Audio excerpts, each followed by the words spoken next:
Kakinada rural మండలం వాకలపూడి గ్రామ పంచాయతీలో గల Uma educational and technical society వసతి గృహంలో ఉన్నటువంటి మానసిక దివ్యాంగుల పిల్లలకు 20 ఇనుప మంచాలు, పరుపులు, దిండులను కాస్మో కిటీ పార్టీ సభ్యులు బహుకరించారు. ఈ సందర్భంగా డాక్టర్ దుర్గరాజు మాట్లాడుతూ ఉమా మనోవికాస కేంద్రం గత 36 సంవత్సరాలుగా నిర్విరామంగా మానసిక దివ్యాంగులకు ప్రత్యేక విద్యా పునరావాస కార్యక్రమాలు నిర్వహిస్తూ వేల మంది దివ్యాంగుల జీవితాలలో వెలుగును నింపుతున్నారని అన్నారు.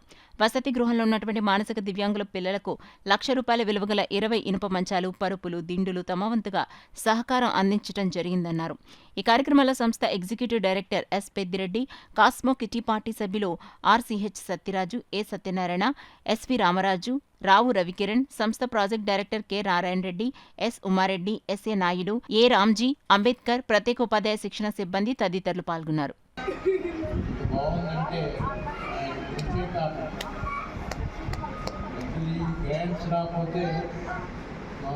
నేను రేపు చైర్మన్ ఉన్నప్పుడు మా హ్యాండిక్యాప్ గ్రాంట్ రాకపోతే మనకి ఇక్కడ రెడ్డి గారు ఇన్స్టిట్యూట్ నుంచి గ్రాంట్ లేకపోతే మేమిద్దరం 5,000 ఢిల్లీ అన్నీ చేయించుకుని రావటం జరిగింది.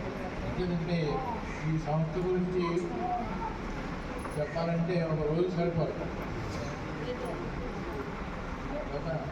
యాక్చువల్లీ రెడ్డి గారు చేసిన సేవ దాన్ని వర్ణించలేదు.